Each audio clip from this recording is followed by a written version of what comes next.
الو، مساء الخير يا قدس ابونا، نقبل الايادي. مساء النور. مع قدسك متجلي من نشط الاخبار القبطيه.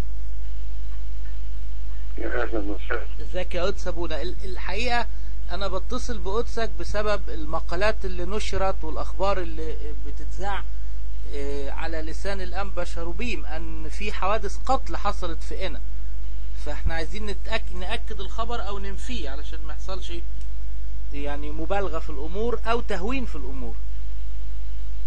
هل فعلا في 3 حوادث قتل حصلت في قنا من السلفيين؟ حادث قتل أيوة. فعلا من السلفيين. ايوه. والحادث ده بعد ما ضربوه رموه من رابع دور. ده اللي هو يعني الاسم متياس طلعت عشب بالظبط كده. ده رموه من رابع. ظل في العناية المركزة لمدة تقريبا يعني 10 ايام او اسبوع كده يعني. ايوه. وكان في غيبوبة تامة طبعا لانه اتضرب بالعصي فوق راسه فاتكسرت الجمجمة. ايوه. فاصبح فاقد الوعي يعني. ايوه. ويعني ثبت ان السلفيين هم اللي عملوا كده. السلفيين هم اللي عملوا كده. ايوه. طيب باتهامه يعني في علاقة مع شخصية غير مسيحية.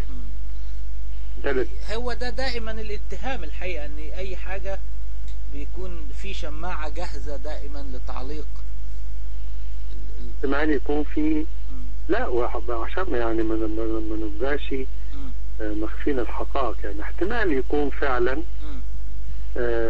هذه العلاقة. بس في قانون يا قدس ابونا وفي يعني بس في قانون. يعني. طيب لا في قانون مكتوب يا قدس ابونا ان في واحد اسمه ابراهيم فؤاد ابراهيم بطرس اختلف مع جار له في السوق وقتلوه. بالضبط. ده قتل طعن.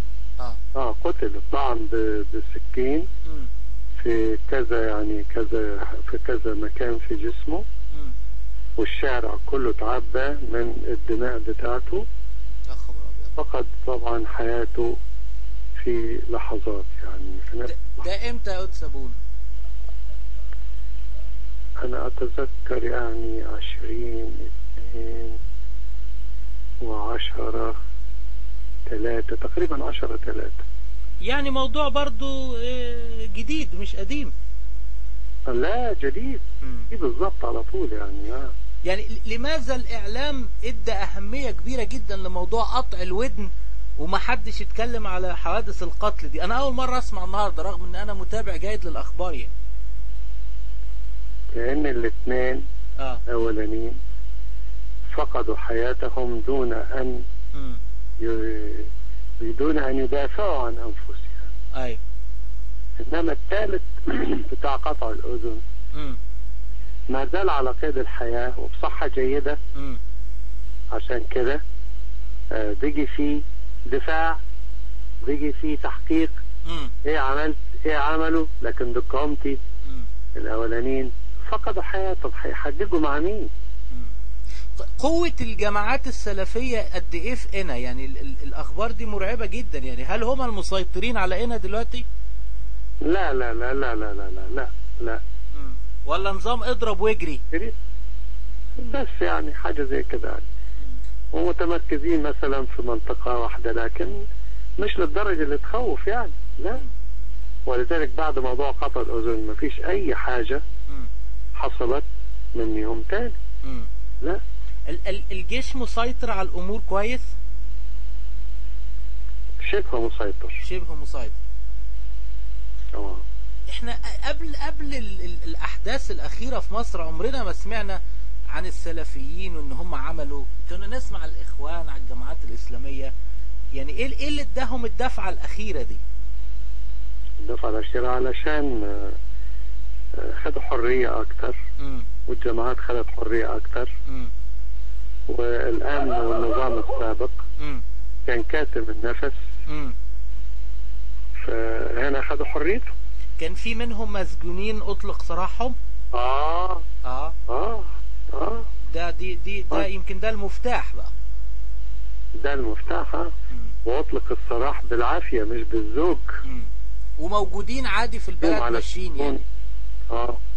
موجودين عادي في الشوارع عادي، لكن ما فيش اي حاجة حصلت منهم تاني بعد خطأ الاذن، لاني عمل صدى واسع. يعني نشر الاخبار وفضح هذه الاعمال الارهابية بيفيد. ايوه. طيب موقف الكنيسة ايه يا أستاذ سابونا؟ مقابل ذلك يعني اتفضل. برضه في يعني جماعات منهم بتقاوم العمل.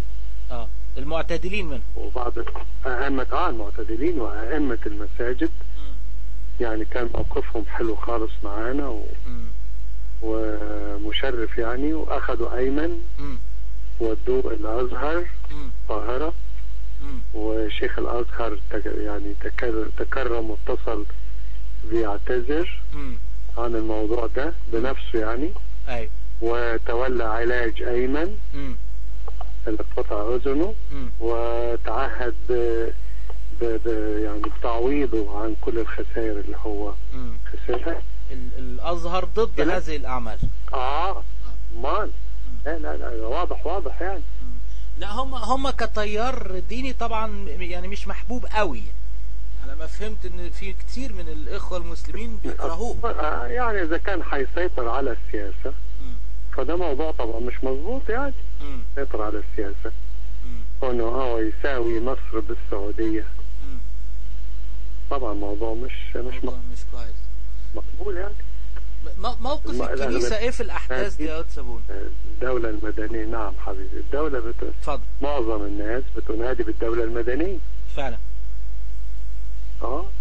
لكن هم ليهم طبعا نفوذهم وسيطرتهم وتأثيرهم، ليهم التأثير المباشر طبعا بلا شك يعني.